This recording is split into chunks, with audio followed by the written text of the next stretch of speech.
मैं मुक्त नहीं हो पाऊंगा। आप लोगों से प्रार्थना है, इस सभा में आप कृपा करके ऐसा कोई उपाय बताएं जिसकी गया श्राद्ध से भी मुक्ति न हो। उसकी मुक्ति कैसे हो सकती है? पंडित गोकर्ण की बातें सुनकर के विद्वानों ने आपस में चर्चा करना आरंभ किया।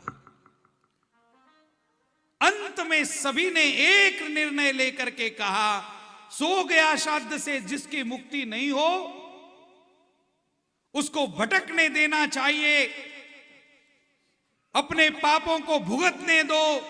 उसकी मुक्ति का हमारे शास्त्रों में कोई उपाय नहीं है। माता पिता को मारने के प्रयास करने वाला, माता पिता के ऊपर दंड उठाने वाला, माता पिता को अपने सामने हाथ जोड़ने के लिए मजबूर करने वाली संतान का कल्याण कोई नहीं कर सकता।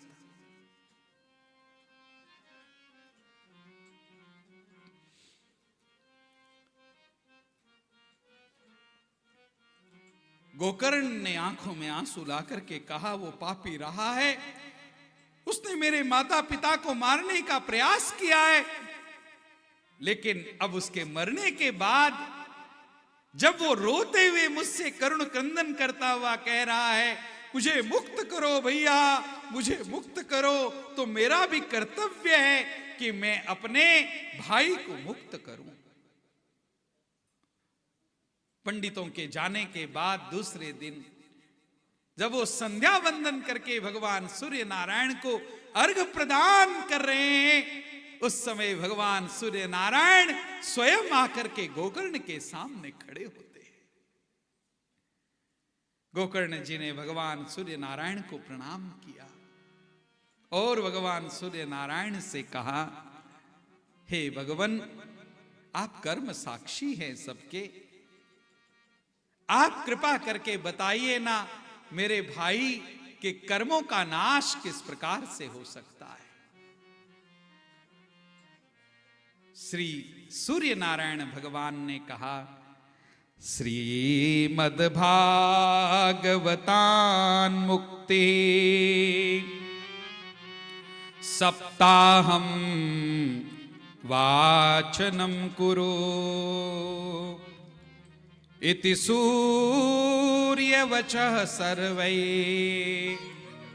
धर्म रूपम तुवे श्रुतम। कल्याण चाहते हो गोकर्ण अपने भाई का, बस एक काम करो, श्रीमद् भागवत कथा का आयोजन करो और सो गया श्राद्ध से जो मुक्त नहीं होता है वो एक भागवत की कथा श्रवण करके मुक्त हो जाए।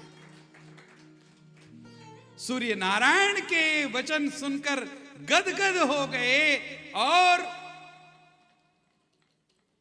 गोकर्ण जी महाराज ने अपने गांव में श्रीमद् भागवत कथा का आयोजन किया। इस आयोजन में समस्त ग्रामीणों को बुलाया। धुंधुकारी प्रेत बनकर एक बांस में आ कथा जो ही पूरी हुई, उस बांस में 7 गांठें थी। पहली गांठ फूटी, दूसरे दिन दूसरी गांठ फूटी, 7वें दिन 7वीं गांठ फूटी और 7 दिन की कथा जो ही पूर्ण हुई, उस बांस के भीतर से धुंधुकारी भगवान के जैसा स्वरूप लेकर आज भागवत जी के सामने हाथ जोड़ करके खड़ा हो गया। दिव्य रूप धरो जातस, जो प्रेत था आज दिव्य रूप लेकर के ऐसे चमक रहा है जैसे सोना चमकता है, तुलसी से मंडित है। पीतवासा घनश्याम, पीतांबर धारण किया हुआ घनश्याम के जैसा स्वरूप, कुंडल पहने हुए आज भ्रातरम ननाम सद्यः, अपने भाई को प्रणाम किया धुंधुकारी।